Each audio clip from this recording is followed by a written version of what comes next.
Ons is nog steeds besig met die tema saam met Jesus aan tafel. En dan weet ons ook dat hier 'n uitbeelding hiervoor is van hoe ons tafels dalk so 'n bietjie by die huis lyk en ek wil sommer die kers aan of die lamp aansteek dan Jannetjie, ek hoop hier is olie en ek kan maar aansteek. En dan is die gedagte wanneer ek dit aansteek is dat ons weet as ons lig sien, dan is dit vir ons 'n teken van Jesus se teenwoordigheid. En ek wil hierdie lig aansteek ook dan vanoggend as 'n teken van sy teenwoordigheid ook by ons tafels, maak nie saak hoe deur mekaar hulle soms is nie, maar 'n teken van sy teenwoordigheid in ons huisgesinne, in ons huise, by ons heeltyd teenwoordig. Vanoggend gaan ons dan nou ook weer uit sy woord so 'n bietjie iets van sy hart lees rondom saam met hom aan tafel. Maar kom ons so begin met 'n storie. Daar's 'n klein seentjie wat gevra word in die kinderkerk, hy moet Psalm 23 opsê een Sondagmôre so voor die hele gemeente. En hy oefen baie hard en sy ma help hom elke woord leer elke aand. So voor hy gaan slaap moet hy nou hele Psalm 23 opsê en dan moet hulle nou gereed kry en uiteindelik begin sy Sondag toe. Dis toe nou Sondagmôre en hy moet nou Psalm 23 hier voor die hele gemeente opsê. En hy kom en hy staan gereed en kyk al die mense so voor hom en hy dink nee, hy het hierdie sy ma wys vir hom, jy het dit. En hy begin. Die Here is my herder en dit is al wat ek moet weet. En ja, in daai split sekonde het daai seentjie nie Psalm 23 reg opgesê nie, het hy so 'n bietjie vergeet. Maar een ding wat daar gebeur het is hy het die hart van Psalm 23 vasgevang in daai korte oomblik. En dit is dan nou vandag by hierdie welbekende geliefde beeld van Psalm 23, sowel as 'n beeld wat Jesus later vir ons gee in Johannes 10, wat as ware eintlik daarby aansluit. Dis by hierdie twee kragtige waarhede oor Jesus en hoe Jesus vir sy mense omgee wat ons vanoggend gaan stil staan. En dan in hierdie twee stukke vind ons die betekenis vir Jesus om die goeie herder te wees wat saam met ons loop, maar ook die gasheer wat die tafel kom voorberei. Ons lees vanoggend dan so uit die 2020 vertaling. Ons begin met Psalm 23, Psalm van Dawid. Die Here is my herder, ek ly nie gebrek nie. In groen weivelde laat hy my rus. Na water waar daar rusplek is, lei hy my by. Hy gee my nuwe lewenskrag. Hy lei my op die regte paaie ter wille van sy naam. Selfs as ek in die donkerste kloof ingaan, is ek nie bang vir gevaar nie, want U is by my. Dit is U staf en U stok wat my gerus stel. U dek vir my 'n tafel voor die oë van my teenstanders. U verfris my kop met olie, my beker loop oor. Net goedheid en troue liefde sal my volg al die dae van my lewe. En ek sal terugkeer na die huis van die Here. En dan Johannes 10 vanaf vers 1 tot 18. Amen, amen. Ek sê vir julle, wie nie by die hek van die kraal ingaan nie, maar van 'n ander kant af inklim, daardie mense se dief en 'n rower. Maar hy wat by die hek ingaan, is 'n herder van die skape. Vir hom maak die hekwagter oop. En die skape luister na sy stem. Hy roep sy eie skape op hul naam en lei hulle uit. Wanneer hy al sy eie skape uitgelei het, gaan hy voor hulle uit en hulle volg hom, omdat hulle sy stem ken. Hulle sal 'n vreemde nooit volg nie, maar van hom wegvlug, omdat hulle die stem van die vreemdes nie ken nie. Hierdie gelykenis het Jesus aan hulle vertel, maar hulle het nie begryp wat hy vir hulle sê nie. Jesus het weer gesê, amen, amen. Ek sê vir julle, ek is die deur vir die skape. Almal wat voor my gekom het, is diewe en rowers. Die skape het egter nie na hulle geluister nie. Ek is die deur. As iemand deur my ingaan, sal hy gered word en hy sal ingaan en uitgaan en weiden vind. 'n Dief kom net steel en slag en uitroei. Ek het gekom sodat hulle lewe kan hê en dit in oorvloed. Ek is die goeie herder. Die goeie herder lê sy lewe af vir sy skape. Die huurarbeider wat nie herder is nie en aan wie die skape nie behoort nie, sien die wolf kom en los die skape en vlug. En die wolf vang en verjaag hulle, omdat die man 'n huurarbeider is en nie vir die skape omgee nie. Ek is die goeie herder. Ek ken my eie en my eie ken my. Net soos die Vader my ken en ek die Vader ken. En ek lê my lewe af vir die skape. Ek het ook ander skape wat nie van hierdie kraal is nie. Hulle moet ek ook lei. En hulle sal na my stem luister, en daar sal een kudde wees en een herder. Om hierdie rede het die Vader my lief, omdat ek my lewe aflê, sodat ek dit weer kan opneem. Niemand neem dit van my weg nie, maar ek lê dit uit myself af. Ek het volmag om dit af te lê, en ek het volmag om dit weer op te neem. Hierdie opdrag het ek van my Vader ontvang. Jesus, die goeie herder wat ons ken en lei. Johannes 10 vers 14 hoor ons, ek is die goeie herder, ek ken my eie en my eie ken my. En dan in Psalm 23 verklaar Dawid, die Here is my herder, ek ly nie gebrek nie. So Dawid is nie net besig hier om te probeer dig nie, en 'n beeld te skep nie. Hy is besig om 'n beeld te skep waar hierdie beeld spreek van 'n diep verhouding wat hy het en waarin hy staan met die Here. Dit spreek van vertroue en van geloof in die Here. Hartseer, pyn en smart en selfs twyfel word uiteindelik weggedryf deur hierdie sterk bevestiging van sy geloof wat hy het in die Here. Hierdie Psalm is die herder nie hierdie verre figuur ver weg van hom af nie. Maar die herder loop saam met sy skape. Hy is die een wat hulle lei na waters waar daar rusplek is. Hy gee vir hulle nuwe lewenskrag. Die Hebreëse woord napsi, wat is 'n siel of 'n lewende wese of lewe of self of persoon of 'n begeerte of 'n aptyd of 'n emosie. So inderwaarheid kan ons vir mekaar sê, die herder herstel sy skape se siel. Hy gee herstelling aan die siel. Wat op die ou einde saak maak, is nie hierdie fisiese troos nie, maar is hierdie geestelike herstel waar die skape gaan. Jesus stel dan later hierdie beeld van die goeie herder op daar in Johannes 10 en dan eis hy dit vir homself en hy sê vir die mense, ek is die goeie herder. Nou wat beteken dit vir my en vir jou? As Jesus sê, ek is die goeie herder. Dit beteken hy ken ons name. Jesus sê, hy noem sy skape by die naam. Jy is nie vir hom 'n skaap wat verlore geraak het nie. Hy ken jou, hy weet wie jy is. En dan beteken dit hy lei ons uit en hy bring ons in. Net soos die herder die skape weiveld toe uitlei en hulle dan weer terugbring na veiligheid, lei Jesus ook ons in ons lewe. En is dit ook sy stok en sy staf wat ons gerus stel. Dan lê hy sy lewe ook af vir ons. Anders as 'n gehuurde hand wat sal wegvlug wanneer gevaar kom, sterf Jesus vir sy skape. Hy gaan gewillig na die plek van sy sterwing, die kruis. Hierin sien ons ook wat is liefde, wat is beskerming, wat is opoffering.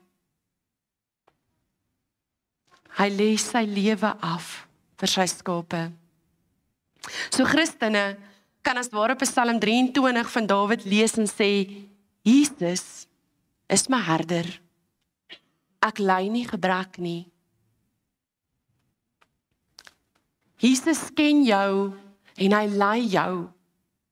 Psalm 23 vers 2, in groen weivelde laat hy my rus, na water waar daar rusplek is, lei hy my. Johannes 10 vers 3, hy roep sy eie skape op hulle naam en hy lei hulle uit.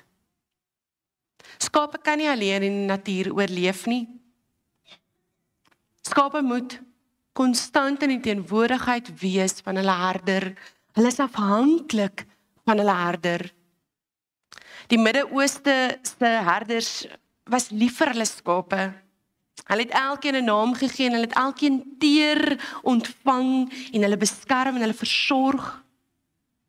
Menigte skaapwagters was al tussen die wilde diere en skape vasgekeer om die skape te beskerm teen die wilde diere se aanslag, ingespring om hulle skape te red. Die skaapwagter sal ook snags voor die ingang slaap wat na die kraal toe lei vir die skape se veiligheid. So is 'n diep beskerming rondom hierdie skape. En in 'n wêreld waar ek en jy dikwels alleen voel, oorweldig voel, misverstaan voel asof daar dinge teen ons ingaan, voel asof niemand ons ken vir wie ons werklik is nie. In so 'n wêreld is Jesus ons goeie herder. En sê hy, ek ken elkeen van my skape. En elkeen van my skape ken my en hulle sal reageer slegs op sy stem. Skape sal nie vreemdelinge volg nie. Skape sal slegs hulle herder volg. En Jesus kom nie en lei sy skape deur druk en dwang nie. Hy kom en hy lei sy skape deur sy liefdevolle teenwoordigheid en sy stem. Wanneer sy skape na sy leiding deur sy woord, deur sy gees, deur die aanbidding en deur wyshede van ander mede-Christene luister, dan sal hulle gelei word na waters wat vir hulle rusplek bring. Dan sal jy nie alleen voel nie. Dan sal dit nie voel asof jy alleen deur donker dieptes hoef te gaan nie. Wat 'n wonderlike geloofsversekering. Wat Dawid hier so weer eens ons van bewus kom maak vanoggend. Jesus, die herder wat die tafel dek. Psalm 23 vers 5, U dek vir my tafel vir die oë van my teenstanders. So hierdie vers, hier in hierdie hele Psalm voel dalk so 'n bietjie soos 'n verskywing, maar dis nou nie asof Dawid heeltemal oor iets anders begin skryf nie, van weivelde en valleie en nou skielik tafels en vyande. Dis nie 'n verskywing in sy gedig nie, dis eintlik die hoogtepunt van dit wat hy skryf. Die herder het die skape deur die groen weivelde, waters van rus en selfs die donkerste klowe gelei. En nou bring hy hulle by 'n tafel. 'n Tafel wat hy self voorberei het vir elkeen van hulle. Geen kommer, angs of vrees meer nie. Net 'n fees, 'n viering. In die Midde-Ooste is gasvryheid word baie hoog op die prys gestel. Die behoeftes van 'n gas word met graagte voorsien deur hulle gasheer. As 'n persoon so ook in 'n maaltyd aansit by iemand se huis, dan vir daardie moment en wat hulle saam eet, is hulle onder die beskerming van die persoon by wie hulle eet. Selfs 'n vyand wat een keer dalk 'n maaltyd bedien, sal heeltemal veilig wees vir solank wat hy daar besoek. Dawid skryf, God self het 'n tafel vir hom gedek. God self het 'n tafel in oorvloedigheid vir hom gedek en hom laat aansit as sy gas. So verlang soos wat Dawid daar aansit aan God se tafel, is hy ook onder sy beskerming, sy sekuriteit. Dawid kry nie sommer net 'n ratpak as beloning nie. Hy word beloon met 'n fees. En daar kan hy dit in vrede geniet. Hy word genooi as 'n eregas aan hierdie tafel. Nie net in veiligheid by God nie, maar ook hier in die teenwoordigheid van sy vyande. En as ek dit hoor waar hy hier in die teenwoordigheid van vyande sit, dan sien ek 'n stuk van God wat vir sy kinders goed wil doen. Wat vir sy kinders die beste wil gee. Hy wil hulle amper so 'n bietjie voortrek. Vir hulle die beste gee. Jesus is nie bang nie. Hy is nie gevul met vrees oor wat ander mense gaan sê oor hierdie tafel wat hy bedien en Dawid wat hy hier intrek nie. Of wie hy aan sy tafel laat sit nie. Hy is nie bang oor dit nie. Want hy is in beheer. Hy wat God is in beheer. Wat 'n vrymoedigheid. Wat 'n liefde. Die dek van 'n tafel is 'n teken van vrede, 'n teken van voorsiening. Om 'n tafel word verbonde gesluit. Dis eer om die tafel. Om aan tafel te kom sit is om te ontdek wie God is en wie jy is. Dit is om jou konteks te ontdek. Is om jou rigting te vind. Om hier aan tafel te sit is om te besef wie God jou gemaak het om te wees. Ons Herder lei ons nie net in die lewe nie. Hy eer ons. Hy voed ons. Hy salf ons koppe. Hy laat ons bekers oorloop. Corrie ten Boom, wat in 'n Nazi konsentrasiekamp oorleef het beskryf hoe sy 'n klein Bybeltjie in Ravensbrück ingeslyp het, waar sy en haar suster Betsy saam met 'n paar ander vroue sou vergader, en dan sou hulle Psalm 23 lees. Ten spyte daarvan dat hulle eintlik nie mag nie, maar hierdie praktyk het vir hulle 'n bron van vertroosting en geestelike koneksie gebied binne die harde omgewing van daardie konsentrasiekamp. So in die middel van daardie hel wat hulle in was, het God vir hulle 'n tafel gedek. En hulle het aan sy woord gesmil, terwyl haat besig was om hulle te omring. Ek glo hulle het met vrede, hulle het vrede gehad wanneer hulle so besig was. Vrede waarvan die soldate nie eers bewus was nie. Ek kyk 'n film gister en vanuit hierdie Italiaanse agtergrond, is 'n Italiaanse familie, sit hulle aan en dan het hulle 'n gesegde wat sê, jy word nie ouer om die etenstafel nie. En wat hulle daar probeer vasvang, is spandeer nog 'n bietjie langer hier aan tafel en bou die bande met die familie, leer mekaar ken. Jy word nie ouer wanneer jy aan tafel sit nie. In Johannes 10 vers 28 lees ons, ek gee hulle die ewige lewe en hulle sal tot in ewigheid nooit verlore gaan nie. En niemand sal hulle uit my hand ruk nie. Die herder gee die skape 'n oorvloedige lewe. Hy gee nie net vir hulle oorlewing nie, maar vreugde. Hy gee vir ons vervulling. Hy gee vir ons 'n tafellewe. Dis nie 'n tydelike peselhappie wat jy kry nie. Dis 'n aansitete, 'n verbond, 'n verhouding. Daar's altyd vreugde en vrees daar waar Jesus is. Daar waar hy beweeg is 'n feesmaal en altyd in oorvloed. Ons sien wanneer Jesus leef, dan sien ons dat sy lewe self getuig van 'n lofprysingslewensstyl waar hy gedurig fees gevier het. Die tafel is die kruis en die koninkryk.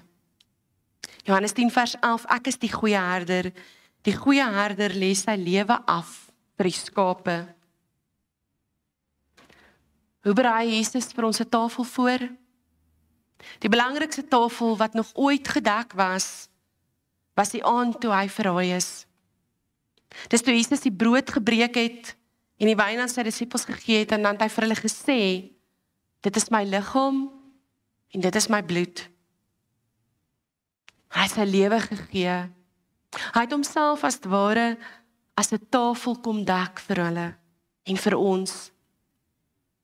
Ons moet onthou, Jesus is nie hier arbeider wat gaan vlug wanneer die wolwe kom en wanneer dinge moeilik raak nie. Nee, hy gee homself.